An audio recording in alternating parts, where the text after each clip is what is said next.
Bueno, muy buenas tardes a todos y a todas los que nos acompañan hoy. Bienvenidos al cuarto Congreso de Literacidad Crítica Mediática de las Américas, desde Tierra del Fuego, Antártida e Isla del Atlántico Sur, acá en Argentina. Mi nombre es Silvana, profesora del IPES Paulo Freire, y junto a mis colegas moderadores Ana García y Adolfo Rojas Mata, los acompañaremos en esta conferencia denominada Reflexión pedagógica para una educación inclusiva, la pérdida del pensamiento crítica docente, cuyo eje temático es el número 6, educación crítica y humanizadora, desafiando el racismo, sexismo, clasicismo, xenofobia, etc.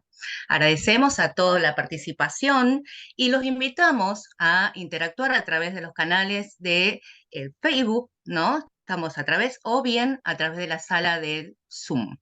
Les recordamos que esta conferencia está siendo grabada, al igual que todas las instancias de nuestro Congreso, y a continuación le daré la palabra a mi compañero, que presentará a los conferencistas. Bueno, muy buenas tardes a todos. Gracias, Silvana, por la presentación. Mi nombre, como decía la compañera, es Ana García. Soy una de las moderadoras, junto a la profesora Silvana y junto al profesor Adolfo Rojas Mata. Voy a presentar a cada uno y a cada una de los exponentes que van a estar escuchando el día de hoy. Una de ellas es la profesora Catherine Gajardo, es doctoranda en el programa de doctorado en investigación transdisciplinar en educación, máster en investigación en ciencias sociales e innovación educativa. Es licenciada también en educación y pedagogía, se desempeña como investigadora y profesora contratada predoctoral en la Facultad de Educación de Segovia, en la Universidad de Valladolid. Miembro del PIT de Educación Inclusiva, de la misma universidad y de la Red Internacional de Investigadores y Participantes sobre Inclusión e Integración Educativa. Sus líneas de investigación están relacionadas con el reconocimiento de prácticas educativas coherentes con la transformación social, formación docente para la inclusión educativa y la restitución del derecho a la educación superior y colectivos marginados en Chile.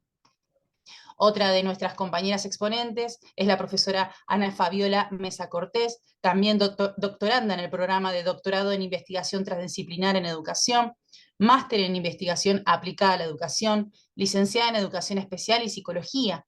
Se desempeña como investigadora y profesora contratada predoctoral en la Facultad de Educación de Segovia de la Universidad de Valladolid. Es miembro del PIT de Educación Inclusiva de la misma universidad y sus líneas de investigación son la formación del profesorado para la educación inclusiva y cooperación con las familias y los procesos educativos. Otra de las profesoras que nos acompañan al día de hoy exponente es Judith Cáceres Iglesias, doctoranda también en el programa de doctorado de investigación transdisciplinar en educación, máster en investigación en ciencias sociales, grado en educación infantil. Se desempeña como investigadora y profesora contratada predoctoral en la Facultad de Educación de Segovia de la Universidad de Valladolid. Es miembro del PIT de Educación Inclusiva de la misma universidad y sus líneas de investigación están asociadas a la transformación de las desigualdades socioeducativas, formación docente para la inclusión educativa y al análisis de experiencias inclusivas del alumnado diagnosticado con diabetes mellitus tipo 1. Otros de los presentes es el profesor Luis Torrego Ejido, doctor en pedagogía, maestro licenciado en filosofía y ciencias de la educación, licenciado en geografía e historia, profesor titular en el departamento de pedagogía de la Universidad de Valladolid, coordinador del PIT de educación inclusiva de la misma universidad y miembro del proyecto internacional Verdad y Ética en las redes sociales, percepciones e influencias educativas en jóvenes usuarios de Twitter, Instagram y YouTube. Sus líneas de investigación están asociadas a la innovación en educación, la educación inclusiva y la docencia universitaria. Y Silvana va a pasar a presentar a la profesora Laura. María Laura Gatti Bertolín, ¿verdad? Licenciada y profesora de filosofía por la Universidad Nacional del Litoral, Argentina, diplomada superior en investigación educativa, Universidad Pedagógica Nacional, Argentina, máster en investigación e innovación educativa, Universidad de Valladolid. Diversas actualizaciones en evaluación educativa y educación sexual integral por el Instituto Nacional de Formación Docente en Argentina y actualmente es docente titular del Instituto Normal Superior número 40, Mariano Moreno, de Santa Fe, Argentina.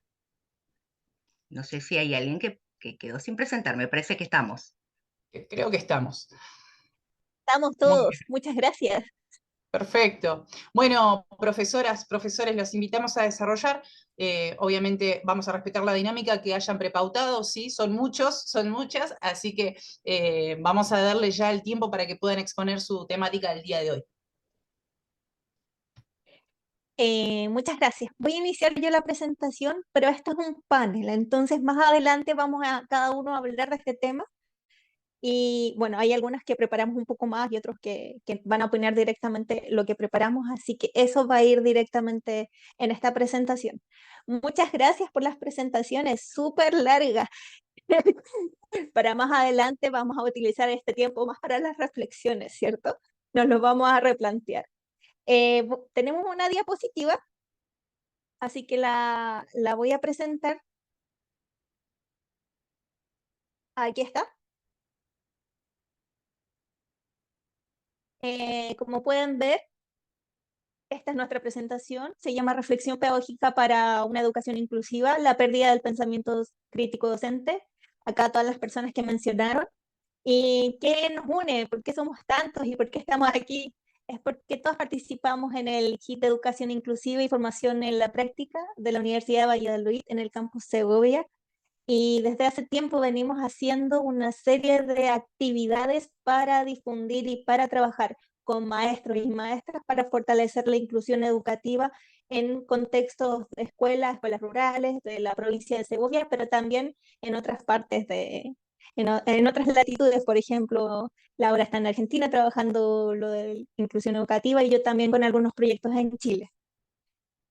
La situación específica que da origen a este panel es que entre todas las acciones que hemos estado desarrollando como grupo de innovación docente, publicamos un libro, que es el Manual de Acción para la Inclusión, que desarrollamos con maestras y maestros de la provincia, estudiantes de magisterio, investigadores e investigadoras, etcétera. Y a partir de ese libro quisimos hacer una forma de difusión del libro. Y surgió un proyecto participativo, participamos, ganamos y ganamos la opción de mostrar todo lo que habíamos hecho en ese libro en un MOOC, un curso masivo en línea, por la plataforma Miriadac. El curso se llama actualmente, porque está en su segunda versión, Educación Inclusiva para una Docencia Transformadora. Acá se ve un poco de qué situación estamos hablando. Hicimos un MOOC básico, como suelen hacerse, con medios masivos. En general, tuvimos alrededor de 429 participantes en la primera versión, que fue una versión de prueba. Y el curso, muy simple, se dividía en 4 temáticas que abordaban las temáticas del Manual de Acción para la Inclusión, pensamiento del docente inclusivo, ideología del profesorado inclusivo, más adelante algunas prácticas de inclusión educativa y ejemplos prácticos de la inclusión, evaluación educativa inclusiva y reflexiones en general. De eso se trataba nuestro MOOC, nuestro curso masivo en línea. Y aquí, aquí es donde pasa lo que nos llevó a hacer esta propuesta en el Congreso. Y pasa que hicimos este curso masivo en línea y nos dimos cuenta de que algo estaba ocurriendo en el curso masivo con la propuesta de aprendizaje de inclusión educativa que nosotros planteábamos, que era para una docencia transformadora. El curso tiene una fuerte visión y misión crítica de la educación inclusiva. Se apega a las teorías de Freire, de Giraud, de McLaren, etcétera, para desarrollar teoría crítica sobre la educación inclusiva. Entonces es un MOOC que tiene una orientación crítica y hace la reflexión. Por ello mismo, para nuestros foros planificamos preguntas reflexivas, en la que los participantes del curso, los y los participantes del curso, iban a desarrollar a lo largo del curso.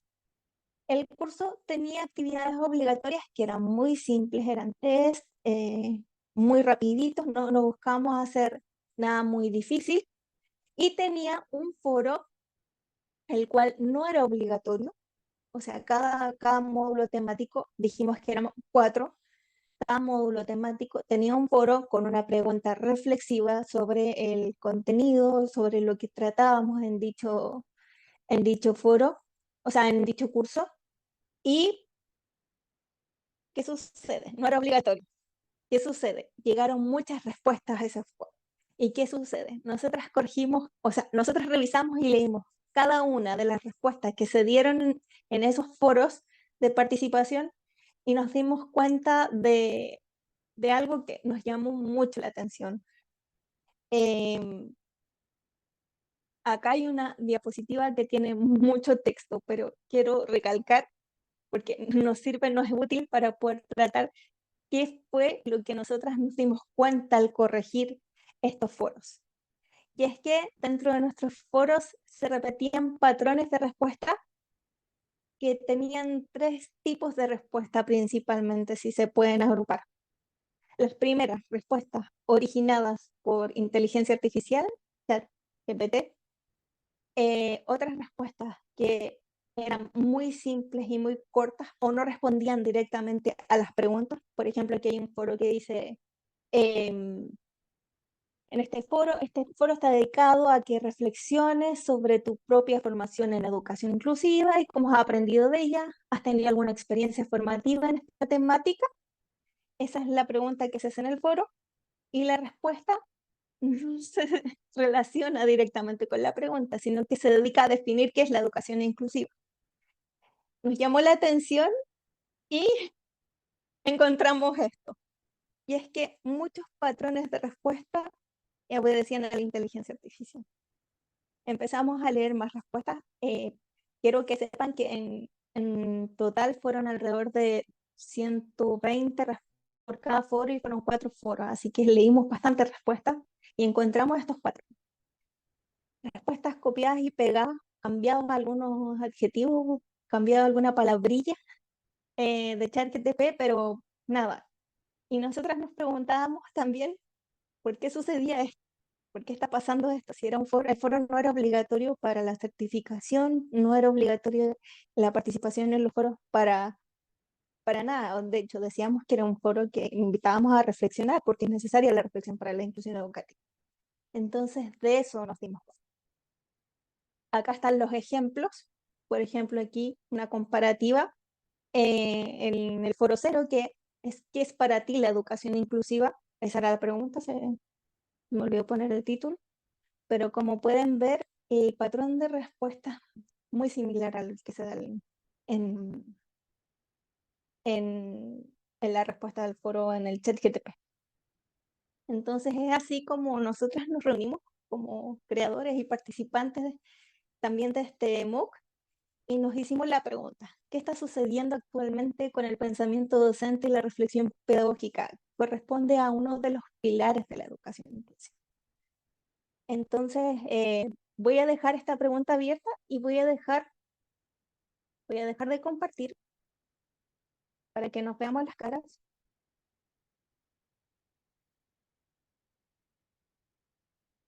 Porque nosotras nos sentamos a conversar y queríamos hacer pública esa conversación que tuvimos cuando nos dimos cuenta de esta realidad. Entonces, invito también a mis compañeras, hemos hablado cómo lo vamos a presentar y Laura, te doy el pase.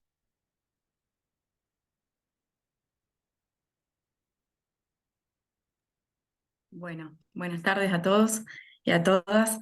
Eh, bueno, a partir de esta experiencia que termina de compartir mi compañera Katy, digamos, esta experiencia nos arrojó preguntas acerca de los desafíos para la formación docente. O sea, todas esas respuestas en los foros a nosotros nos devolvieron preguntas. Y una de las preguntas fue, ¿qué está coqueteando a nuestros estudiantes para que recurran, ¿no?, a estas construcciones, a la inteligencia artificial, a estos buscadores? ¿Qué es lo que se está jugando? ¿Qué es lo que está operando en estas prácticas? Sobre todo para pensar como docentes que formamos a futuros docentes, ¿no? Y en primer lugar, la idea que nos apareció es que que identificamos un momento particular que es de desarrollo de la inteligencia artificial y de su impacto en el campo educativo, y que eso está ocurriendo en este momento. Por tanto, exigirnos tener certidumbres y tener una mirada de distanciamiento total con el hecho es bastante exigente. Por tanto, bueno, lo que podemos hacer es hacer una reflexión desde adentro, soportando algunas incertidumbres y bueno, hacer esto, ¿no? Como un ensayo de lectura. Entonces, bueno, en esta pregunta de qué es lo que puede estar como coqueteando y convocando a estudiantes que eligen hacer una formación de manera voluntaria, recurrimos a alguna bibliografía que se publicó en este último tiempo acerca del tema. Y bueno, mientras Roberto Aparici está en otra conferencia en este momento, nosotros vamos a citar acá un libro que se publicó en el año 2023, que muchos de nosotros tuvimos la suerte de conocer en el Congreso de Educación Mediática, que se celebró en Segovia en marzo del 2023. Y estos autores, Roberto Aparici, David García Martín, José Antonio Gabelas Barroso, en este libro que se llama La invasión del algoritmo, ofrecen algunas claves para leer qué puede estar llevando a estudiantes o a los sujetos en general a recurrir a estas construcciones ya armadas. Y voy a citar algunas en las que nosotros en nuestro diálogo compartíamos con los colegas, que es, por ejemplo, el grado de confianza y credibilidad que despiertan, ¿no?, las respuestas que se pueden encontrar en estas plataformas o en estas herramientas, ¿no? El supuesto de la neutralidad, como, bueno, alguien lo escribió mejor que yo, si ya está escrito, ¿para qué lo voy a volver a escribir? Entonces, bueno, en primer lugar, parece que este grado de credibilidad y de confianza lleva, ¿no?, a recurrir a estas bases de datos. Por otro lado, la segunda categoría que que arroja este libro es la relevancia de la conveniencia, ¿no? ¿Qué ofrece las plataformas como el ChatGPT? Bueno, comodidad, rapidez, facilidad, aun cuando quizás no responden a la pregunta que hacía la actividad, ¿no? O sea, como que está la confianza que a veces falta la lectura hasta crítica.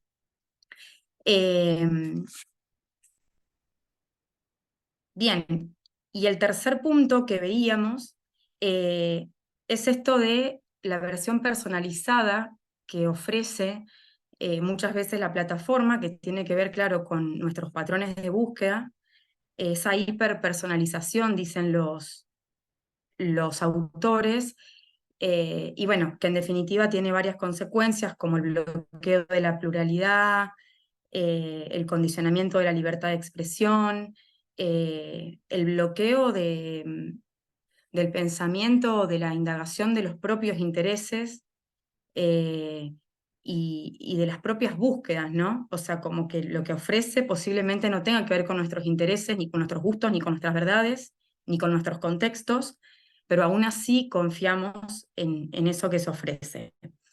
Y bueno, y por último, como para poner en diálogo estas ideas que ofrece el libro La invasión del algoritmo, lo pusimos en diálogo con una categoría de un filósofo francés que es Michel Foucault, y en una entrevista de 1984, publicada en la revista Concordia, él habla de la categoría muy conocida, que muchos de ustedes quizás conocerán, que es la categoría de cuidado de sí o cuidado de uno mismo.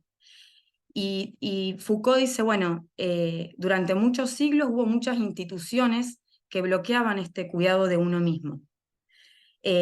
¿Por qué? Porque ofrecían ya verdades. No sé, la institución psiquiátrica, la institución pedagógica, la institución religiosa, ofrecían verdades de cómo era ser un sujeto capaz, qué era ser un sujeto sano. Entonces, ofrecían como claves para vos querés ser esto, tenés que comportarte de esta forma. Y bueno, trayéndolo a Foucault a nuestro contexto y poniéndolo en diálogo, parecería, ¿no?, que estamos en un momento en el que es necesario que el sujeto vuelva a tomar la posta de sujeto activo que practique el cuidado de sí. que aunque conozca su contexto, que se autoconozca y bueno, acceda a las verdades, a las únicas que existen, que son las contingentes y las cercanas a nosotros, las que construimos. Y eso, un poco, ¿no? Como este gran relato que es el Google, parece ofrecernos verdades. La pregunta es si esas verdades responden a nuestros intereses, a nuestras búsquedas, y bueno, un poco eso, ¿no?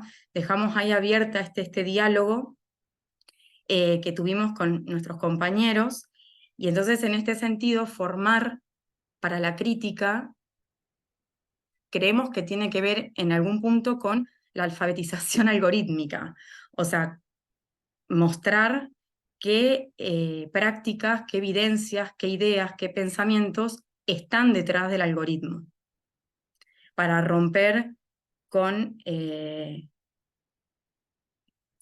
digamos, con este supuesto de neutralidad y de endiosar esa dimensión de lo digital o lo virtual. Laura, quiero sumar algo a lo que has estado desarrollando, y es que también dentro de nuestra conversación surge la idea general de este curso. Este curso se centra en la educación inclusiva. La educación inclusiva desde un planteamiento crítico, el desarrollo del pensamiento de la educación inclusiva y el contenido.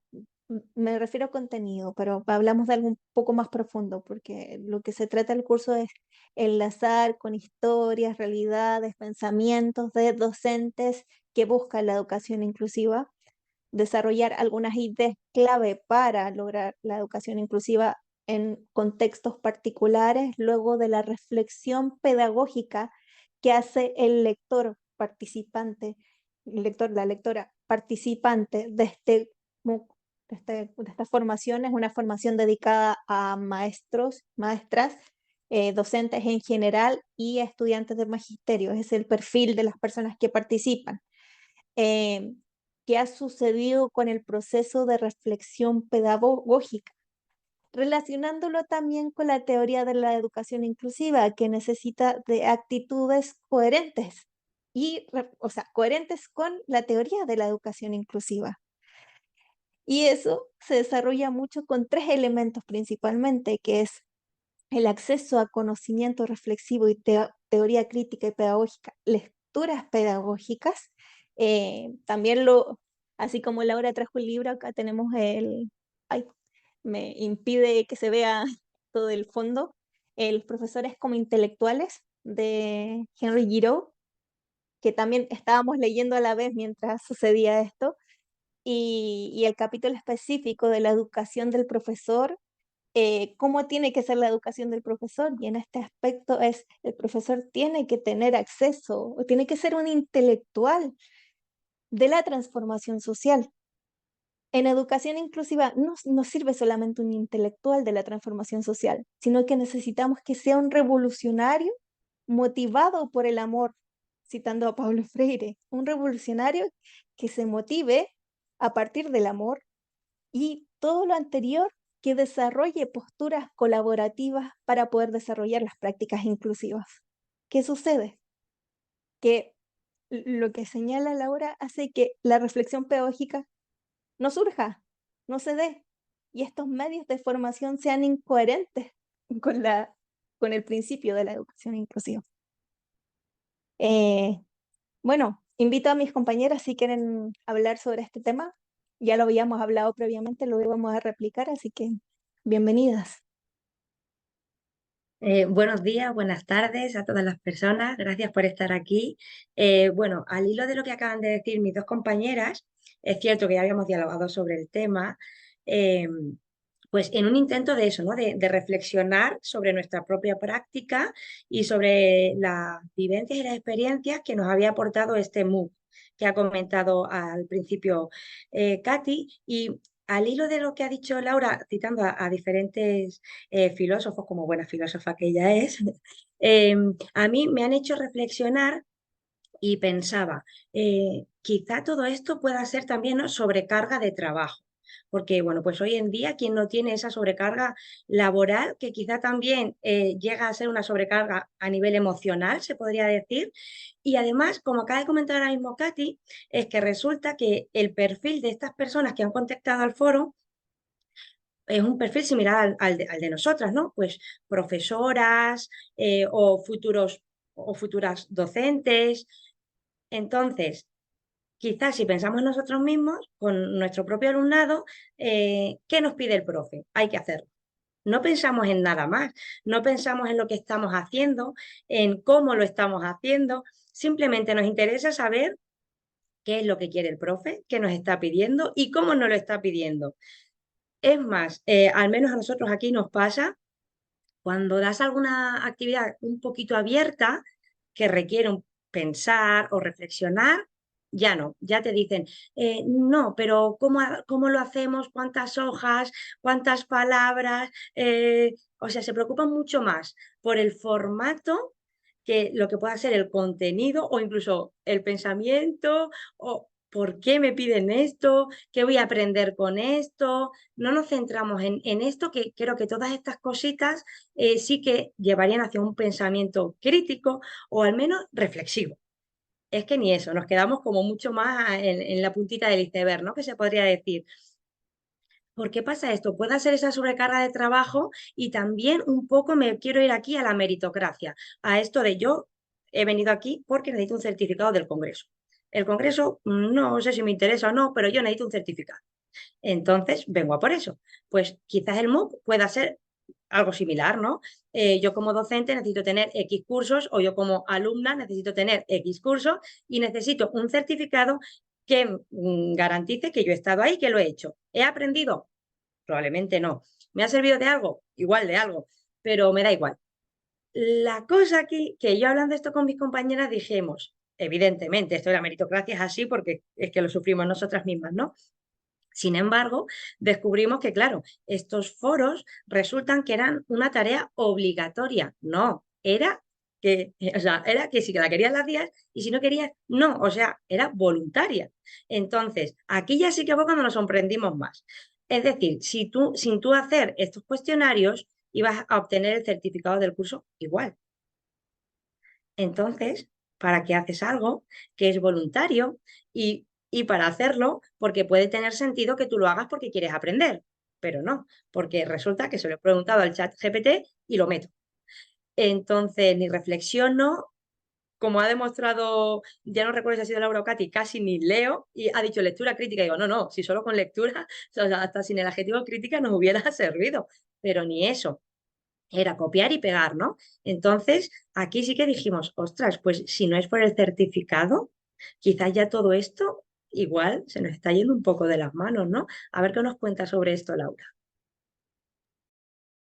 Sí, acá aparecen dos elementos también de este intento de análisis que hicimos, que uno es que responde a un contexto mucho más amplio, social, y como dicen algunos también críticos en el tema, una entrevista recientemente publicada, la amenaza para la democracia no es la inteligencia artificial, es el capitalismo y el fascismo. O sea, con esto digo, en relación con lo que trae Judith, hay unos tiempos y unas exigencias del mercado que entran con claridad a las dinámicas educativas y hace que, bueno, nos comportemos, ¿no? En relación con eso. Y lo otro que también veíamos en relación con esto es que aquellas instituciones que bloqueaban el pensamiento crítico de los sujetos hace muchos siglos atrás, que decía Foucault, parece que hoy ese bloqueo o ese control es voluntario. El sujeto sabe que está ingresando datos, digo, no es involuntario. Y esto también es llamativo, ¿no? Sabemos que estamos depositando nuestra tarea en otro, más allá de que hay un halo de invisibilidad en esto del trabajo que hace el algoritmo, hay toda una parte en la que el sujeto sabe y aún así responde a eso. Bueno, obviamente como docentes y dándonos este lugar para la lectura crítica de esta actividad, Y decimos lectura crítica porque lo que intentamos justamente pensar es, bueno, ¿qué hay detrás de esto? Eso es un poco lo que hace el pensamiento crítico, ¿no? Ir ahí a lo que no se ve. Bueno, en primer lugar, creo también como parte de mi formación que hay que volver a las preguntas y hay que cambiar las preguntas. Y por otro lado, hay que, como dice Aparici en el libro, dar la invasión del mundo académico al mundo del algoritmo. O sea, ver de empezar a trabajar con eso de forma crítica. Y bueno, estamos en proceso de eso. Claro, como dije al principio, es un momento de desarrollo muy particular, ahora está ocurriendo y bueno, hay que intentar mantenerse ahí sin ser llevado por la corriente. Luis, no sé, ¿querés contarnos?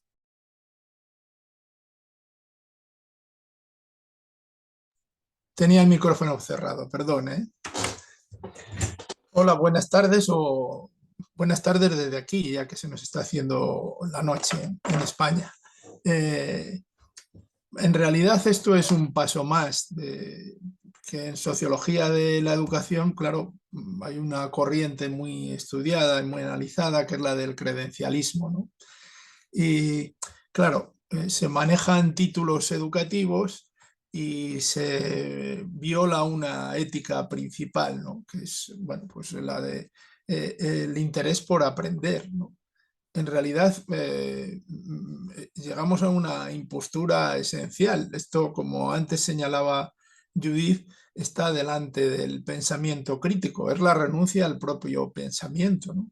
Y además es un culto por la apariencia que hace que en realidad el estudiante o quien se inscribe en el curso, porque yo no sé si calificarlo como estudiante, pues en realidad no pretende aprender, lo que pretende es aparentar que sabe, ¿no?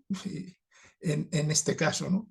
Claro, esto es una deriva peligrosa porque es una perversión de lo que debe hacer cualquier institución educativa, que es poner el eje en el aprendizaje, desde luego. Queremos sumar a, a esto también una reflexión previa que tuvimos antes de hacer el MOOC. Y es que Noel y yo, Noelia no pudo estar en este momento, pero iba a participar y participó también en la creación de esta idea. Nos preguntábamos si era necesario, quizás, si queríamos llegar al público con la teoría de la educación inclusiva que llevamos trabajando tanto tiempo en nuestro HIT, si el medio adecuado era un curso masivo online para poder desarrollar estos temas. O sea, que también al inicio, cuando todavía no se hacía este recurso, todavía no grabábamos el material, teníamos solamente el libro que habíamos escrito durante algunos años con los participantes de nuestro grupo de innovación. Nos habíamos preguntado y lo habíamos hablado con Luis directamente y llegamos a esa conclusión. ¿Es quizá un curso masivo online el medio para poder hacer reflexión docente? ¿Qué estamos haciendo actualmente en las aulas? La educación inclusiva sigue siendo una utopía, todavía no se trabaja dentro de las aulas directamente, cada vez estamos tratando de avanzar, pero no lo hemos logrado. ¿Qué sucede? ¿Qué medios y qué métodos son realmente los adecuados para poder volver a trabajar, volver a trabajar sobre la base del pensamiento crítico docente? Nosotras, con nuestras estudiantes, nosotras trabajamos con maestros y maestras en formación.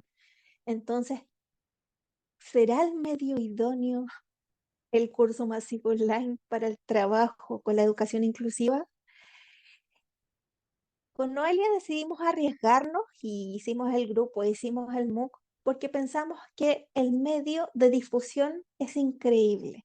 Llegamos en la primera versión del curso, casi un pilotaje a una cantidad de gente que no hubiéramos logrado si hacíamos una formación o si trabajamos, bueno, si trabajamos directamente estos temas con nuestras estudiantes en clase. En algunos años logramos lo que logramos en un mes en cuanto a público. Sin embargo, esta apuesta, después de estos resultados, nos hace repensar el uso de estos medios para poder trabajar educación inclusiva y pensar nuevamente que es necesario volver al pensamiento intelectual docente y a formar a profesores que sean intelectuales comprometidos con la transformación social. Y eso normalmente se hace con lecturas, trabajo colaborativo, de acuerdo a la literatura. Estoy hablando de los pedagogos críticos principalmente. Así que ese es el cierre de la reflexión. Fabiola, ¿te gustaría agregar algo a lo que hemos hablado? No, creo que lo han explicado todo muy bien. Buenas tardes. Simplemente que nos queda la tarea de cómo seguir fomentando este desarrollo del pensamiento crítico reflexivo de alguna manera que nos permita hacerlo en línea, pero que realmente fomente eso en nosotros mismos y en los estudiantes, para que la tecnología no nos robe eso tan valioso. Muchas gracias. Con esto terminamos nuestra presentación y quedamos abiertas a las preguntas y dudas de los moderadores y del público. Muy bien, bueno, muchas gracias, profesora, profesor Luis también. La verdad es que una temática más que interesante. Nosotros, los moderadores particularmente, también trabajamos en lo que es la formación docente, así que por supuesto que es una problemática que nos convoca y que nos invita a seguir pensando y reflexionando, ¿no? Vamos a aprovechar estos últimos minutitos, si les parece, para invitar a aquellos que están con nosotros aquí en la sala, también a aquellos que nos están siguiendo por las redes sociales de esta transmisión, de este congreso, a que puedan aportar aquellas ideas que les quedó dando vuelta, que les llamó la atención, así como aquellas preguntas que les quisieran hacer a nuestras expositoras y expositor del día de hoy. Pueden utilizar el chat de la sala, pueden abrir el micrófono.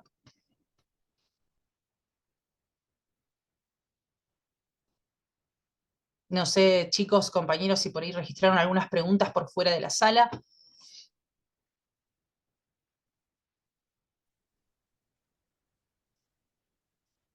No hubo No. preguntas, pero que Ok. se animen, vamos, que se animen. Seguramente hay muchas preguntas dando vuelta, La ¿no? verdad que sí. Por ahí voy a dejar primero que participe el público, a mí me quedó ahí pendiente.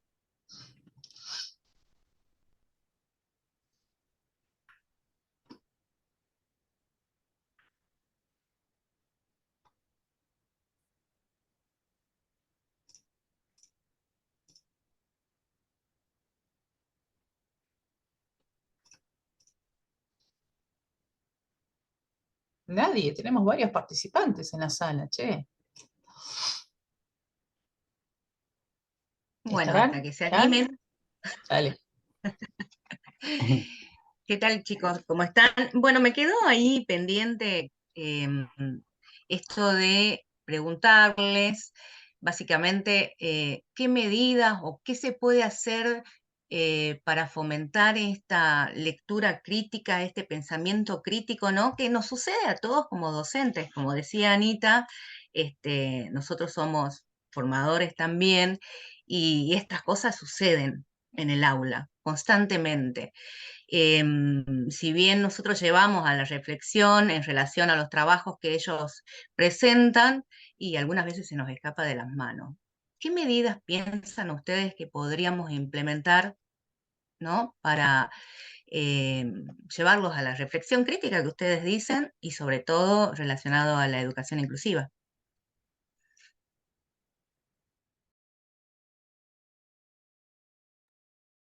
En el aula, yo, por ejemplo, perdóname, Katy, que te acabo de ver la mano levantada, ahora te doy paso, eh, que tengo la suerte de compartir clase ahora con Luis.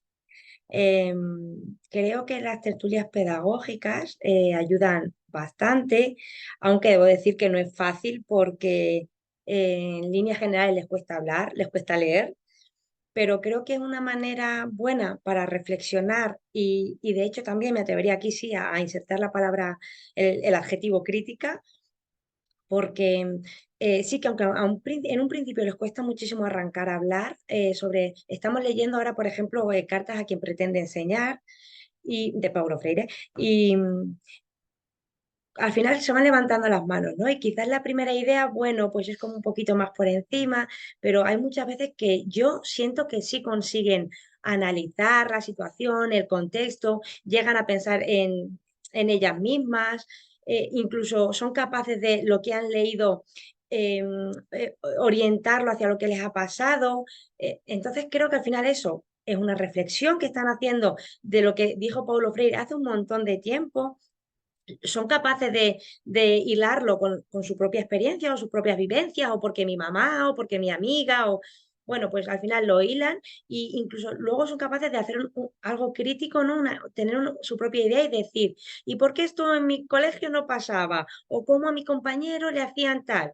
Entonces creo que a raíz de las tertulias literarias o tertulias pedagógicas, sí que creo que es una buena opción de poder trabajar esto. Sin embargo, online, claro que aquí se perdería lo que es la oralidad, ¿no? Tendría que ser escrito. Y ya aquí creo que es bastante más complicado porque al final, pues para escribir, ¿para qué voy a escribir yo si tengo a mi amigo ChatGPT que lo hace por mí? No sabe reflexionar, pero sí que da un argumento que al menos es como que me salva, ¿no? Entonces yo, a modo de nosotras como formadoras o tal, creo que la oralidad nos da bastante ayuda en este aspecto. Ahora dejo a Katy. Bueno, yo también dentro de las experiencias me remito un poco más a la investigación sobre educación inclusiva. Y la investigación sobre educación inclusiva remite a que para lograr un pensamiento inclusivo por parte del profesorado es necesario tener un compromiso con los ideales de la educación inclusiva, que son el derecho de todas las personas a una educación que sea la educación de mayor calidad, una educación con todo lo que significa la palabra educación. Y para lograr eso, al menos la literatura menciona que una forma es el acceso a referentes teóricos válidos que abordan esto, que se puede hacer mediante prácticas como la que menciona Judith, tertulias dialógicas, tertulias pedagógicas, el acceso a referentes por medio de la visita a las escuelas, que vean a maestras y maestros en vivo y en directo haciendo prácticas de transformación social.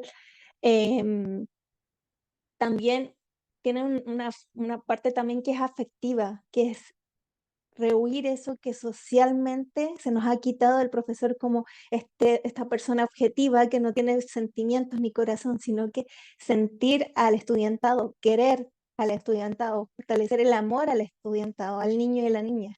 Y esto se hace directamente que los niños, que nuestros estudiantes conozcan a los niños y las niñas, porque de ahí van a hacer esa relación, ese deseo por cumplir sus derechos, que son su derecho a la educación, los derechos del niño, la convención, etc. Y finalmente el trabajo colaborativo con distintos grupos docentes, el trabajo de reflexión pedagógico con otros docentes, que tengan los mismos ideales, movimientos como los de renovación pedagógica, en donde se agrupan docentes que trabajan juntos por el logro de la educación inclusiva, de la justicia educativa, los ideales de la transformación, mueven y motivan al estudiantado, a las personas que tienen este compromiso con la educación, a desarrollar transformaciones. Así que al menos eso quería agregar. Creo que Laura también quiere hablar y Ariadna. Sí, hay una pregunta hay dos preguntas, Rodrigo que escribió por el chat y Ariadna que levantó la mano. Leo la de Rodrigo, que me parece que entró primero. Dice, hola, buenos días. La falta del pensamiento crítico reflexivo por parte de los docentes en las aulas, ¿atenta para la reproducción educativa?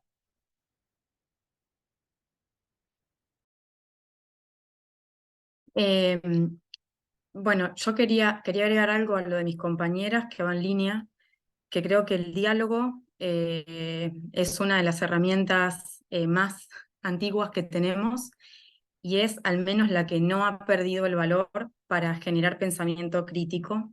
Entonces, creo que es necesario que el momento de la clase, en el aula, esté, digamos, tenga algún momento orientado al diálogo sea coordinado por medio del dispositivo de una tertulia dialógica o por medio de otro dispositivo, de otra rutina de pensamiento o la actividad que sea, pero creo que hablando con el otro, intercambiando ideas, es como pensamos. Y respondiendo, bueno, al menos mi postura en relación a la pregunta de Rodrigo, creo que en parte sí y en parte no. ¿Y por qué en parte no? Porque creo que un docente que no desarrolla su pensamiento crítico, en alguna medida, digamos, no piensa en relación al contexto, sino que ya tiene algo armado sin atender al contexto. Pero no obstante, creo que siempre el terreno, los alumnos, el aula, lo más concreto, lo real, nos mueve. Entonces, aunque terminemos nuestra formación con ciertos esquemas y creamos que lo sepamos todo, me parece que la realidad educativa, si algo tiene de bueno, y algunos podrían decir no, porque no puedo programar, es que te desestabiliza, o sea, hace que te pasen cosas, diría la Rosa, y ahí tenés que vértelas. Entonces, eh, creo que la reproducción educativa, yo soy una esperanzada de que no se da completamente, aunque no tengamos tanto pensamiento crítico. No sé mis compañeros cómo responden. Si les parece, perdón, nos podríamos quedar horas. Estamos a 2 minutos de finalizar esta videollamada. Quería darle lugar a Ariana, 2 minutos, Ariana, menos, para que puedas hacer tu intervención y te puedan contestar los profesores del día de hoy. Muchas gracias. Bueno, antes que nada, una felicitación, muy interesante el tema y sobre todo la problematización que hacen, y es creo que lo que siempre nos preguntamos también los docentes. Bueno, y me gusta mucho también todas las respuestas que están dando, ¿no? Por supuesto, esto de estar buscando los diplomas, el tiempo que es corto para muchos de los que se forman como docentes, etcétera. Y pienso que a lo mejor algo que puede contribuir precisamente, antes que nada, bueno, pienso que esto de que se aprende a reflexionar o hacer de la reflexión como una práctica, tiene que ir como poco a poco, ¿no? Entonces, a lo mejor el ir haciendo como primero preguntas más específicas, ¿no? Y también considero que es muy importante, o lo que anima muchas veces, desde mi punto de vista o desde mi experiencia, a participar a los estudiantes, es relacionar los temas con sus experiencias de vida, ¿no? O sea, porque finalmente somos expertos en nuestra experiencia de vida, y aparte es algo de lo que siempre nos gusta hablar. Entonces, cuando hacemos preguntas reflexivas, pero donde decimos, o sea, desde tu experiencia, etcétera, yo he visto como que hay mucho más participación y más interés, bueno, etcétera. Hasta ahí me quedo para aprovechar el otro minuto. Gracias.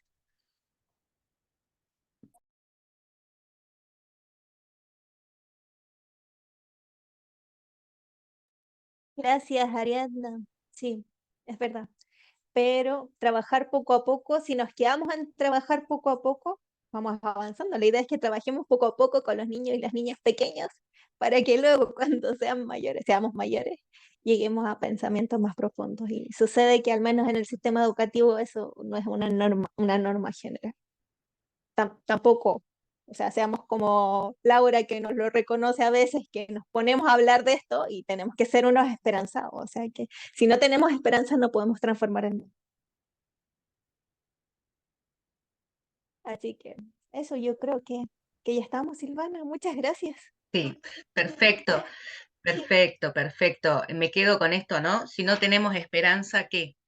¿No? Bueno, Anita, Adolfo, bueno, los invito también a sumarse para despedir esta hermosa conferencia. Muchas gracias, muchísimas gracias por su participación.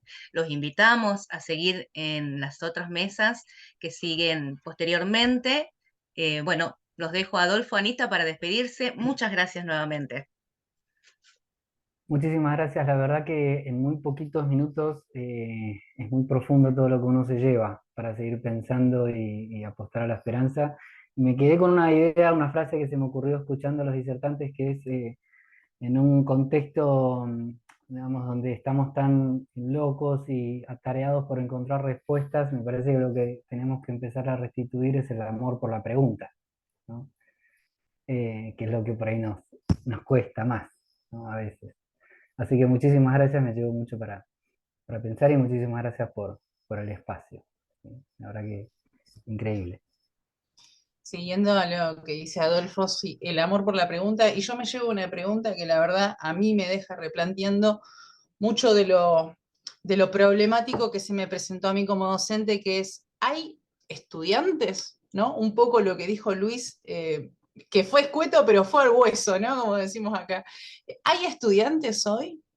¿No? Está esta cultura académica del ser estudiante, el hábito del estudio, de la reflexión, del análisis. Me llevo eso. La verdad que tengo que felicitar a las profes y al profe, un laburo muy interesante, muy lindo, y que nos convoca, ¿no? Nos convoca a seguir pensando y reflexionando por sobre todo, y a seguir con este amor por la pregunta. Así que muchísimas gracias a los profesores, a las profesoras que presentaron esta ponencia, muy, muy interesante. Silva, te dejo el cierre si querés, ya vamos terminando. Sí, nada, simplemente, bueno, nuevamente agradecerles e invitarlos nuevamente a las otras ponencias que tenemos adelante. Muchas gracias. Hasta luego, muchas Muchas gracias. gracias. Gracias. Adiós. Gracias, adiós. Muchas gracias, hasta luego.